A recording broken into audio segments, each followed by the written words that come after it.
Good morning. Welcome back to my channel. ఎలా ఉన్నారు అందరూ? నేనైతే చాలా బాగున్నానండి. సో మీరందరూ ఎలా ఉన్నారో నాకు కామెంట్ చేయండి. అండ్ ఈరోజు వీడియోలో అయితే ఒక breakfast recipe and lunch recipe and ఒక బ్యూటీ టిప్తో మీ ముందుకు వచ్చేసానండి. సో ఈ మూడు కూడా మీకు చూపించేస్తాను ఈరోజు బ్లాగ్లోనైతే. అండ్ మార్నింగ్ నుంచి నైట్ వరకు తీస్తున్నానండి. సో ఈ బ్లాగ్ అయితే సో స్టార్ట్ చేసేద్దామా. అండ్ ఇక్కడ బ్రేక్ఫాస్ట్ కోసం అయితే ఇక్కడ నేను మ్యాగీ చేద్దామని ప్రిపేర్ అయ్యాను. సో దానికోసం అయితే కడాయిలోని ఆయిల్ వేసుకున్నానండి. సో ఆల్రెడీ ఇక్కడ ఏంటంటే చాపింగ్ చేసుకొని పెట్టుకున్నాను ఆనియన్స్ అండ్ పచ్చిమిర్చి. సో ఈ రెండు కూడా బాగా చాలా చిన్నగా చాపింగ్ మిషన్లో వేసానండి. సో పిజ్జా అనే మిషన్ మీకు చాలాసార్లు చూపించాను కదా, సో అందులో వేసాను. సో చాలా బాగా అయిపోయింది. అండ్ దాని తర్వాత కొంచెం ఆనియన్స్ అన్నీ ఫ్రై అయిపోయిన తర్వాత అందులోనే సేమ్ చాపింగ్ మిషన్లోనే వేసేసాను క్యారెట్ అండ్ ఆలు అనమాట. సో పొటాటో ఈ రెండు కూడా వేసేసి ఈ విధంగా చిన్న చిన్నలా పీసుల్లాగా కట్ చేసి పెట్టేసుకున్నాను అనమాట మిషన్లోని. అంటే కొంచెం పిల్లలు ఇష్టపడి తింటారు కదా, సో వెజిటేబుల్స్ కూడా మంచివి. అండ్ మ్యాగీతో కదా, మ్యాగీ అనేది కొంచెం అన్హెల్తీ ఫుడ్. సో వాటితో పాటు ఇక్కడ హెల్తీ కొంచెం యాడ్ చేసుకున్నామంటే బాగుంటుంది కదా అని చెప్పేసి ఇందులో క్యారెట్, పొటాటో అండ్ బీన్స్ కూడా యాడ్ చేశాను. అండ్ ఎగ్ కూడా ఇందులో యాడ్ చేసుకోవచ్చు అండి. సో నేనైతే ఈరోజు ఎగ్ యాడ్ చేయలేదు. సో ఈ మూడు కొంచెం బాగా ఫ్రై అయిపోయిన తర్వాత సాల్ట్ యాడ్ చేసుకున్నాను. సో సాల్ట్ ఆల్రెడీ కూడా మనకి మసాలా ప్యాకెట్స్తో పాటు ఉంటుంది. సో అందులో ఇంక్లూడ్ అయి ఉంటుంది. కాకపోతే నేను కొంచెం లైట్గా వేసుకున్నాను. సో ఈ వెజిటేబుల్స్ అన్నిటికీ సరిపోవాలి కదా అని చెప్పేసి సాల్ట్ యాడ్ చేశాను. దాని తర్వాత సేమ్ చాపింగ్ మిషన్లోనే టమాటోస్ కూడా వేసేసాను. సో కొంచెం ఫుల్గా కట్ బాగా పేస్ట్ లాగా అయిపోయింది అది. సో అది వేసేసుకున్నాను ఇందులోని. ఇవి కొంచెం బాగా దగ్గరగా అయిపోవాలి. దాని తర్వాత ఇక్కడ నేను మసాలా ప్యాకెట్స్ యాడ్ చేస్తున్నాను. సో అన్ని ప్యాకెట్స్ యాడ్ చేయట్లేదండి. మనం ఎన్నైతే చేసుకుంటామో అందులో హాఫ్ ప్యాకెట్స్ ఇందులో ఫస్ట్ ఇక్కడ వెజిటేబుల్స్కి యాడ్ చేయాలి. అంటే ఒక్కొక్కరు ఒక్కొక్క స్టైల్లో చేసుకుంటారు. సో నా స్టైల్ మీకు నేను చూపిస్తున్నాను. అంటే మసాలా ప్యాకెట్స్ అన్నీ కూడా ఒకేసారి వేసేయకుండా ఇప్పుడు సపోజ్ నేనైతే 3 వేసానండి. సో రిమైనింగ్ 3 అయితే నేను లాస్ట్లో వేస్తాను. సో ఇప్పుడైతే ఆ 3 వేసేసిన తర్వాత కొంచెం బాగా ఫ్రై అయిపోయింది వెజిటేబుల్స్ అన్నీ కూడాను. సో ఎంత సఫిషియెంట్ వాటర్ అనమాట. సో ఎంత వాటర్ కావాలంటే అంత వాటర్ వేసుకోండి. సో మీరైతే ఎంత చేసుకుంటారో. ఇక్కడైతే నేను 6 ప్యాకెట్స్కి 6 వేసేసాను వాటరు. అంటే 6 వేసానంటే దానికి తగ్గట్టుగా వేసాను. సో ఇలా బాయిల్ అయిపోయిన తర్వాత ఇక్కడ మ్యాగీ యాడ్ చేసేసుకుంటున్నాను. ఇది ఒక సూప్ లాగా చాలా దగ్గరగా, అంటే వెజిటేబుల్స్ అన్నీ వేసాం కదా, అందులోని మసాలా ప్యాకెట్స్ కూడా యాడ్ చేసాము. స్మెల్ అయితే చాలా ఒక సూప్ లాగా వచ్చిందండి. సో ఇక్కడైతే మ్యాగీ అంతా యాడ్ చేసేసుకున్నాం కదా. వాటర్ మరీ ఎక్కువగా పోసుకోకుండా మ్యాగీకి తగ్గట్టుగా వేసుకోండి. సో మనకి కొంచెం పొడి పొడిగా వస్తే బాగుంటుంది మ్యాగీ. ఇక్కడ నేను మ్యాగీ అంటే ఇప్పి నూడిల్స్ అండి. సో ఇప్పి నూడిల్స్ తీసుకున్నాను నేను. సో ఇదైతే ఇంకా ఈ టిఫిన్ అయితే మా ఇద్దరు పిల్లలు అయితే అసలు ప్రత్యేకంగా కూర్చోబెట్టి వాళ్ళ వెనకట్లా తిరగనవసరం లేదు, వాళ్ళంతలో వాళ్ళే చక్కగా కూర్చొని తినేస్తారనమాట. ఇలాంటప్పుడు కొంచెం అప్పుడప్పుడు చేసుకోవచ్చు. మరీ మ్యాగీ కానీ ఇప్పి నూడిల్స్ కానీ ఇవన్నీ కూడా ఎక్కువ ప్రిఫర్ చేయను. ఎప్పుడో మంత్లీ వన్స్ అలా అనమాట. మంత్లీ వన్స్ కూడా మస్ట్ అండ్ షుడ్గా ఏమి ఉండదండి. సో ఇది మైదాతో కదా, కొంచెం ఆలోచిస్తాను వండడానికి కొంచెం. సో ఇక్కడైతే వాటర్ అంతా కూడా ఎవాపరేట్ అయిపోయిన తర్వాత అప్పుడు ఇక్కడ మిగిలిన మసాలా ప్యాకెట్స్ని యాడ్ చేస్తున్నానండి. సో ఇవన్నీ కూడా బాగా కలిపేసుకొని ఇప్పుడు మనకి ఏంటంటే వాటర్లో కొంతమంది వాటర్లో మసాలా వేసుకుంటారు. సో ఇది నాకు అలవాటు. సో లాస్ట్లో ఇలా యాడ్ చేసేసి ఒక 5 minutes తర్వాత మనకి మసాలా అంతా కూడా నూడిల్స్కి అంతా పట్టేస్తుంది. సో అంతే అయిపోయింది మ్యాగీ నూడిల్స్ అయితే రెడీ అయిపోయింది, ఇప్పి నూడిల్స్. అండ్ దాని తర్వాత బ్రేక్ఫాస్ట్ తర్వాత ఇంకా డైరెక్ట్గా లంచ్కి వెళ్ళిపోయానండి. సో లంచ్లోకి అయితే ఇక్కడ అత్తయ్య వండుతున్నారు. ఇక్కడ క్యాబేజీ అనమాట. సో లంచ్కి క్యాబేజీ టమాటో కర్రీ. ఇక్కడ దానికోసం అయితే ఇది కుక్కర్లో వండుతున్నారండి. సో అందుకోసమని ఆయిల్ కొంచెం వేసేసి దాంట్లోనే ఆనియన్స్, పచ్చిమిర్చి వేసేసాము. దాని తర్వాత టమాటోస్ కూడా యాడ్ చేసేసాను. ఇక్కడ అత్త ఏంటంటే కుక్కర్లో వండుతారు కదా, సో ఆనియన్స్ మరీ ఎక్కువ ఫ్రై అవసరం లేదు, జస్ట్ కొంచెం ఫ్రై అవ్వగానే టమాటోస్ యాడ్ చేశారు. దాని తర్వాత ఉప్పు కారం కూడా యాడ్ చేసేసుకున్నారు. సో ఈ విధంగా దగ్గర అయిపోయిన తర్వాత అప్పుడు ఆల్రెడీ మనం వాష్ చేసి పెట్టుకున్నాం కదా, సో కటింగ్ చేసింది అది క్యాబేజీ యాడ్ చేసాము. అత్తయ్య వంటలు కొంచెం ఇలాగే కుక్కర్లో ఉంటాయండి, వంటలన్నీ కూడా కొంచెం త్వరగా అయిపోయే వంటలు అత్తయ్య వండుతూ ఉంటారు. నాకైతే క్యాబేజీ ఫ్రై అయితే ఇష్టం అనమాట. సో క్యాబేజీ పొటాటో రెండు కలిపి ఫ్రై చేస్తాం కదా, సో అదైతే ఇష్టం. ఇలా కూడా బాగుంటుంది, అత్తయ్య వండినప్పుడు సూట్ అవుతుంది అనమాట.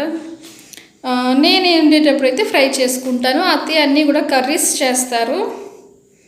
సో ఇక్కడ టమాటోస్ అండ్ క్యాబేజీ అన్నీ వేసేసిన తర్వాత ఒక 5 minutes అలాగే మూత పెట్టేశారండి, కొంచెం దగ్గర అవుతుంటుంది కదా అని. ఇప్పుడైతే దానికి తగ్గట్టుగా కొంచెం వాటర్ వేసుకోవాలన్నమాట. సో చాలా చాలా తక్కువ, ఇక్కడ చూపిస్తున్నాం కదా ఆ విధంగా కొంచెమే వేసుకోవాలి అంతే వాటరు. అంటే క్యాబేజీ నుంచి వచ్చే వాటర్ కూడా ఉంటుంది కదా, ఎక్కువ గ్రేవీగా ఉండకూడదండి, కొంచెం దగ్గర అవుతూ ఉండాలి ఇది, అప్పుడైతే మనకి బాగుంటుంది కర్రీ. ఇక్కడైతే ఒక 4 to 5 విజిల్స్ పెట్టారు. పెట్టిన తర్వాత కర్రీ అయితే ఇలా అయింది. సో వాటర్ అయితే ఏమీ లేదు, చక్కగా దగ్గర పడిపోయి ఉన్నది. ఇంకా అన్నంలోని కలుపుకుంటే చాలా చాలా బాగుంటుంది ఇది క్యాబేజీ టమాటో కర్రీ అనమాట. సో ఇంకా డిష్ అవుట్ చేసేసుకొని గార్నిష్ చేసేసుకున్నాను. యాక్చువల్గా కొత్తిమీర మీరు కుక్కర్ పెడతారు కదా విజిల్, సో అప్పుడే వేసేసుకోండి, నేను అక్కడ మర్చిపోయాను. అండ్ బ్యూటీ టిప్ అయితే ఏంటంటే ఇక్కడ రైస్ క్రీమ్ తయారు చేస్తున్నానండి. So day and night cream తయారు చేసుకుంటున్నాను, కొంచెం ఇంట్లో ఉండాలి అని చెప్పేసి. దానికోసం అయితే ఇక్కడ నేను ఒక 3 spoons రైస్ తీసుకున్నాను. సో మీకు అది ఒక 2 spoons తీసుకోండి, నేనైతే 3 spoons తీసుకున్నాను. 2 spoons అయితే సఫిషియెంట్గా సరిపోతుంది. దాన్ని ఏంటంటే మనకి రైస్లో ఉన్న టేస్ట్ పోవాలంటే ఫస్ట్ ఒకసారి 2 సార్లు మనం వాష్ చేసేసుకోవాలి, ఆ వాటర్ని మనం పడేసుకోవాలి. జస్ట్ ఒక 2 times వాష్ చేసుకున్నాను, మరీ ఎక్కువ హార్డ్గా కాకుండా సింపుల్గా చేసేసాను. వాష్ చేసేసిన తర్వాత మంచి వాటర్తోని ఇలా నేను కొంచెం సేపు ఇక్కడ నాకు లంచ్ అయిపోయిన తర్వాత ఈవినింగ్ ఓపెన్ చేద్దాము అని స్టార్ట్ చేద్దాము అని చెప్పి ఆఫ్టర్నూన్ అది నేను సోక్ చేసుకున్నాను రైస్ని. అండ్ దాని తర్వాత అయితే ఈవినింగ్ అయిపోయిందండి. సో ఇక్కడ పిల్లల కోసం అయితే ఇక్కడ నేను పాలు మరగబెడుతున్నాను. పాలు ఏంటంటే వీళ్ళకి ఇలాంటి టైంలో, అంటే ఇప్పుడు ఈ కరోనా టైంలో కోసం అని చెప్పేసి పసుపు వేసి ఇచ్చేస్తున్నానండి. సో పాల్లో ఇంకేమీ కలపట్లేదు, ఈవినింగ్ పూట ఇస్తున్నాను, అది కూడా ఓన్లీ పసుపు వేసి ఇచ్చేస్తున్నాను. చిన్న పాప కొంచెం తాగడానికి అల్లరి చేస్తుంది, కానీ పెద్ద పాప అయితే చక్కగానే తాగిస్తుంది. అంటే ఇప్పుడు ఉన్న డేస్లోని కొంచెం పసుపు వాడితే ఎక్కువగా వాడితే ఇంకా మంచిది, అందుకోసం అని చెప్పేసి ఇలా అలవాటు చేస్తున్నాను. ఇప్పుడు అప్పుడే అలవాటుని తప్పించుకోకూడదు, ఎందుకంటే పసుపు ఇప్పుడు అప్పుడే కంట్రోల్ చేసే టైంలో అయితే ఇప్పుడు మన సిచ్యువేషన్లో లేము. సో మ్యాక్సిమం పసుపు ఎక్కువ తీసుకోవడానికి, కర్రీస్లోని అన్నింటిలోని ఎక్కువ తీసుకోవడానికి ట్రై చేయండి. దాని తర్వాత అయితే వాళ్ళకి పాలు ఇచ్చేసిన తర్వాత ఇక్కడ మేము టీ పెట్టేసుకుంటున్నాము. మార్నింగ్ టీ అయితే కొంచెం తగ్గించేసాం, కానీ ఈవినింగ్ అయితే కంపల్సరీగా టీ తాగాలనిపిస్తుంది అండి, కానీ మార్నింగ్ తగ్గించేసాంలేండి, ఓన్లీ ఈవినింగ్ మాత్రమే. ఇంకా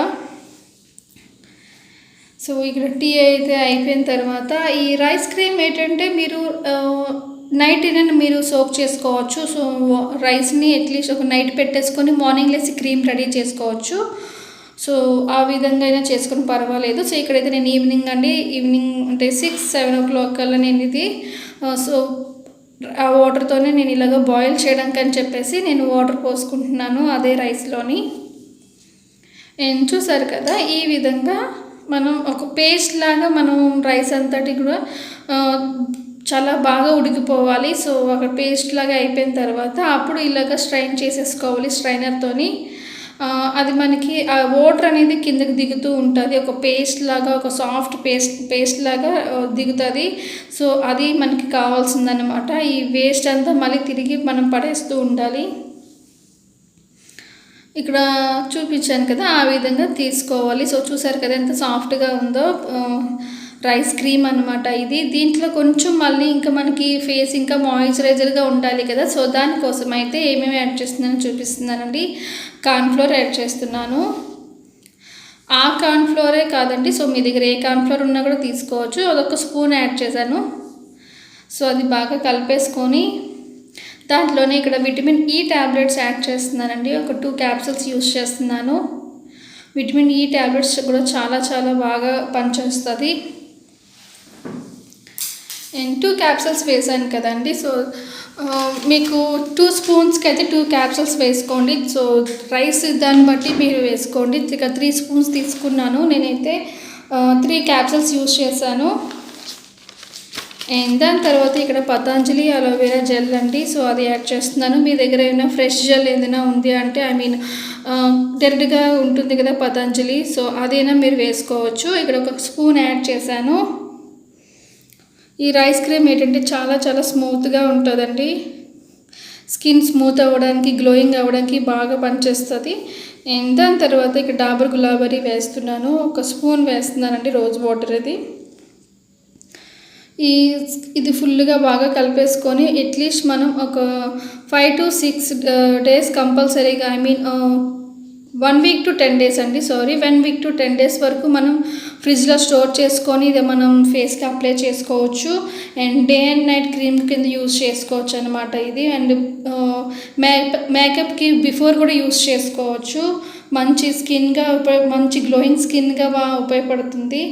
అండ్ ఇంకోటి ఏంటంటే మనకి ఇది మసాజ్ చేసుకోవాలండి. అప్లై చేసేటప్పుడు సర్క్యులర్ మోషన్లోని ఫేస్కి నెక్కి అప్లై చేసుకొని మసాజ్ లాగా చేసుకోవాలి.